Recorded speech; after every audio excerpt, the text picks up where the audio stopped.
dear beloved, Boss Mike, Cervera.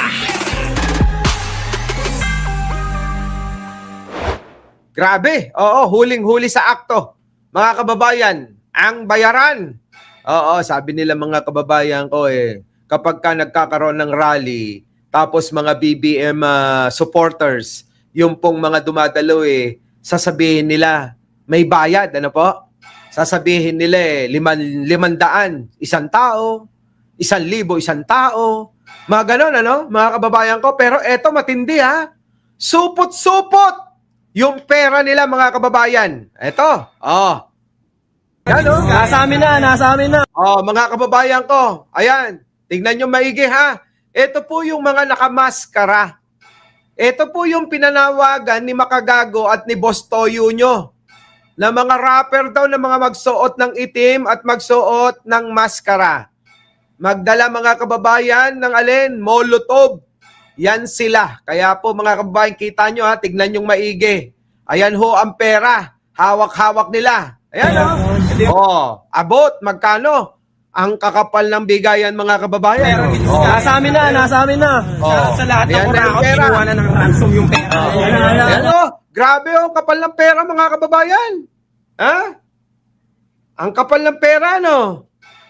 Tuloy. Ayan, grabe mga kababayan ko. Yung pera ni Nasa amin na. Shoutout sa lahat. Diba? Bayad na. Huli na, mga kababayan. Na talagang itong mga ito kaya ng gulo ay dahil mga bayad sila. Sino ang nagbayad? Sa tingin nyo, mga kababayan. Sino ang gumastos? Sa tingin nyo, mga kababayan. Sino? Ayan, no? Yung pera. Supot-supot ang pera Nasa amin na. Nasa kanila na ang pera daw. Shoutout sa lahat ng kurakot, kinuha na ng ransom yung pera. Ano po? Tingnan nyo mga kababayan ko, no? Eto pa, dito. Ayan, pakinggan nyo ang usapan ng mga batang nakaitim na yan. Here I come. Here I come. Binayaran na tayo. Binayaran na tayo. Uwi na? Uwi na. Kasi bayad na mga kababayan di uwi na sila. Ganyan itong mga nakaitim na yan, mga bayad. Ang tanong, sino ang pumondo? Sino ang nag-uudyok sa kanila? Dahil mga kababayan, siguradong sigurado na talagang itong mga ito ay may pumondo. May naggastos. May mga may mga talagang ang intensyon guluhin itong mapayapa na panawagan para sa mga kurakot sa bayan. Yung mapayapa na panawagan na magsalita, kalayaan na ipahayag ang nararamdaman, mga kababayan ko. Kita nyo, sa kanila mga kababayan, hindi. Bayad sila para manggulo. Yan po huling-huli na sa akto yan. Ayan po. Mga batang binayaran para manggulo. Tingnan nyo ang usapan. Humiwalay na yung iba. Here I come. Here I come. Binayaran na tayo, Eka. Binayaran na tayo.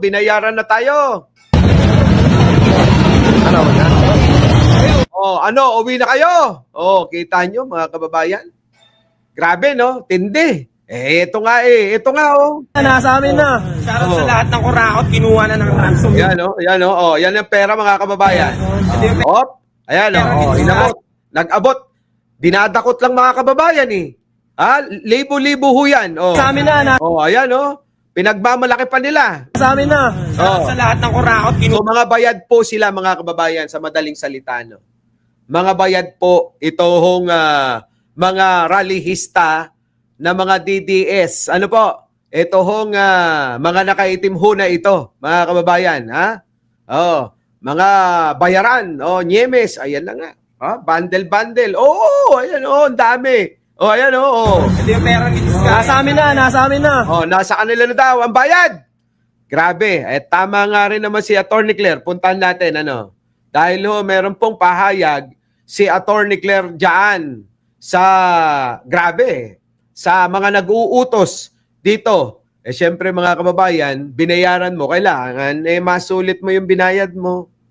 Syempre, alam nga naman hindi ako ang nagpondo. Sabi ni John. Ito na. Pasok. Church at good evening po. Pakinggan natin ang ating kagalang-galang na si Attorney Claire Castro. Matindi rin yung kanyang revelasyon.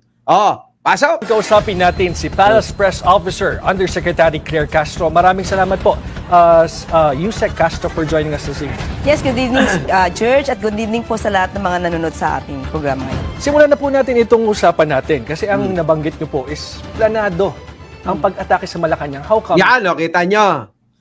Planado ang pag-atake sa Malacanang kasi nga hubayad sila.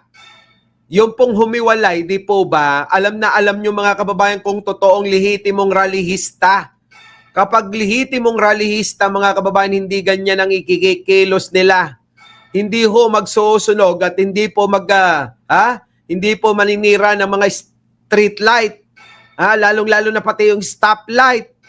Pati ho mga kababayan, mga motor na nandiyan lang na wala namang ginagawa, mga kababayan, pinagtatadyakan at pinagsisira.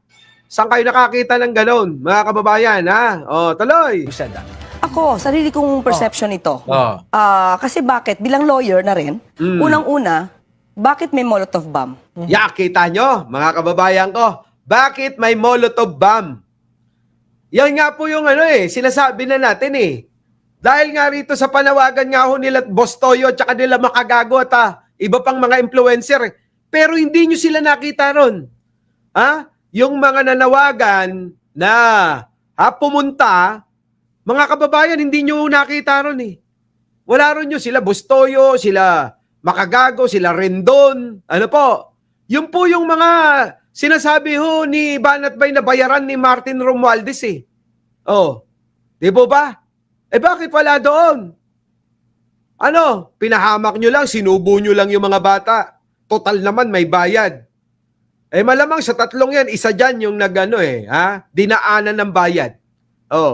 Di ba? Dapat ito talaga, imbestigahan Itong mga influencer na to, ako naniniwala, malamang, na isa dyan sa mga influencer na dyan ang dinaanan ng bayad ng mga kabataan na to mga kababayan, todo-todo yung bati pa ni Makagago dyan sa mga rapper na yan Tapos ito namang sila Boss Toyo, ayan, talagang pinapakita at pinopost pa nila yung kung ano yung mga dadalin at kung ano yung magiging itsura. Kita nyo, mga kababayan ko. Ayun na nangyari, nasubo na.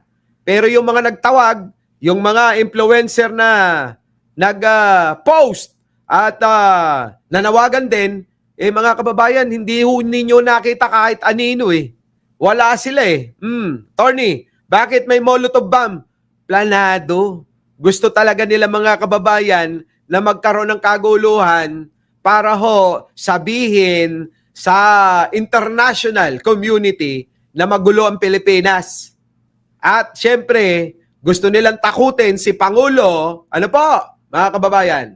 Gusto nilang takutin si Pangulo para sa kanilang mga aksyon na talaga namang tignan nyo, nanununog na, nananakit na, nananaksak pa ng pulis. Bilang lawyer na rin, unang-una, bakit may Molotov bomb? Yan. Bakit may na-confiscate? According to Sec. John Vic, may mga Molotov bomb. At ang dami-daming tipak na bato. Kung ikaw ay magagawi doon, hindi kayo magdadala ng ganong karaming bato. Correct. At kayo, mga kabataan, Kita nyo? ang purpose? Bakit sa Mendiola? So, alam mo agad kung ano yung motibo. Oo naman. Bistado na, mga kababayan ko. Ano ang motibo nila? Yun talagang pakay nila pumunta sa Mindiola kahit hindi naman dun yung rally talaga. Ang rally po nasa Luneta, nasa EDSA. Hindi po sa Mindiola. Bakit po itong mga nakaitim humiwalay sila? Tila ba mga kababayan talagang may nag-uudyok sa kanila? Inuudyukan ho para manggulo talaga. Yun po yun. Dahil mga kababayan, sabi ko nga, limpak-limpak na salapi ang kanilang inubos para ho manggulo, manakit at manira. Yun po yun. Manira ho ng kagamitan, manira at manunog ng kung ano-ano. O, kita nyo ho, mga kababayan.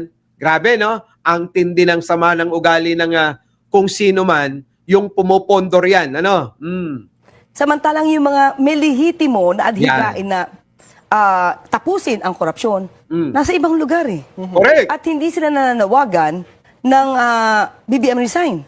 Correct. So, alam mo kung ano yung nais ng mga taong ito. And the motive is based on your assessment. Ayan, tignan nyo mga kababayan, parang parang nasapian ho ng espiritu ni Kibuloy at ni Digong, tignan nyo.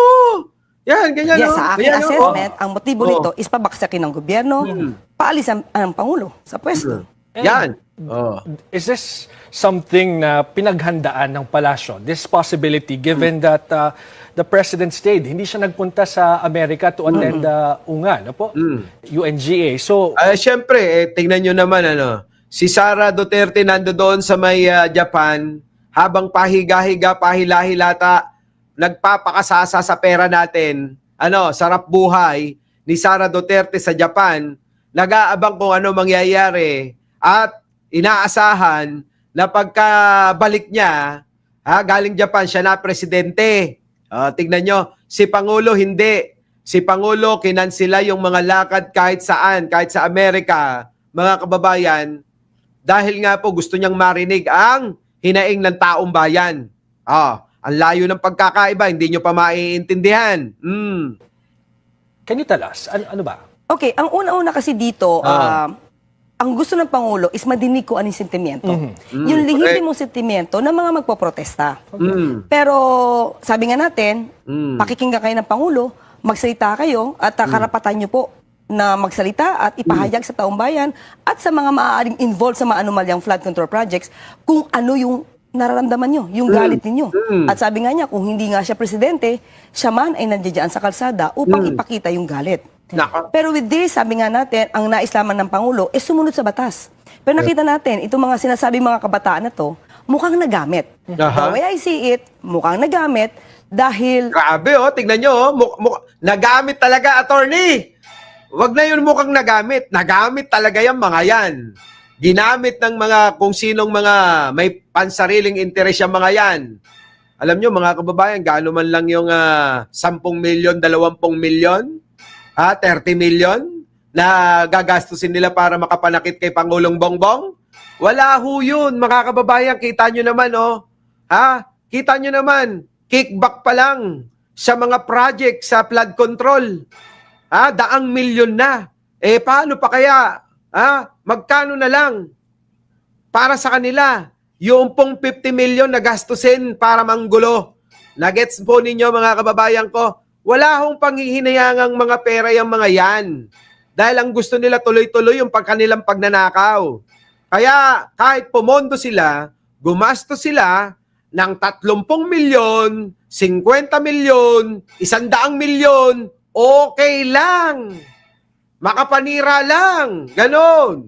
Ang kakapal ng mga pagmumukha, di po ba? Yun naman yung panawagan ng iba. Nagamit nino. Nagamit na may mga masasamang intensyon. Kita nyo, tumbukin na natin yan. Siyempre, number 1 dyan yung mga supporter at kampo ni Digong. Yan lang naman yan Di po ba? Sila lang naman Meron pa bang iba? Mga kababayan? Sino ang gumamit? Di yung mga kampo ni Digong, wala namang iba Happens to be? I cannot say that. Diba, sino ba yung gustong umupo? Yan. Bilang Pangulo. So, I cannot judge. But, kayo, nasa inyo po yan kung ano yung maaari niyong isipin. But, Attorney, can you confirm, is the President currently in Malacanang now? Hindi ko pwede masabi kung nasaan siya. Okay. But still, nandito siya at nagmamonitor. Sa lahat ng pangyayari ngayong araw po, did you prepare for that scenario that the palace will be a target? Nabuhay si Busabos Buhay ka. Tagal mong nawala Buhay si Busabos so yan mga kababayan para mabilis tayo. Sige, tuloy natin to. Of the protests? Yes. Uy, magsa-10,000 na tayo rito. Baka naman, oh. Oo, kukunti pa lang daw yung like, sabi ni Pachuchay. Oo. Sige na, isang like naman dyan, mga kababayan, oh. So makikita natin kung paano ba nag-perform ang mga kapulisan po natin. Alam natin na handa sila. Are you satisfied with what you've seen today? Kung kayo po ang mag-a-assess sa seguridad sa palasyo at this point na meron tayong political turmoil. Satisfied? Bakit? Hindi naman naari, hindi nagawa yung gustong gawin itong mga masasamang elementong ito. Correct. At nandun pa rin yung maximum tolerance na gusto ng Pangulo. Oo, kita nyo, maximum tolerance ang gusto ng Pangulo. Kaya kita nyo kahit na pagsasaktan nila yung mga pulis, mga kababayan, hindi gumaganti. Ano po? Hindi naganti, mga kababayan, yung mga pulis. Ako'y awang-awa eh. Sa totoo lang, lalo na yung sinisigawan yung pulis, gusto kong sungal-ngalin yung nakamotor eh. Oo. Eh siguro kung ako yon, ako sinungal-ngal ko na kaagad yun. Bahala na, ano? Oo, tuloy. Nandun yung maximum tolerance, but yung mga gumawa ng krimen, napaaresto. Okay. Yan, o, kita nyo, di problema pa. Etong mga gumawa ng krimen, nahuli, naaresto. Nagbanta na rin si Isko, mga kababayan, na walang iyakan, ha? Yung inyong mga anak, sigurado yan. Oh, sigurado mananagot. Our beloved Boss Mike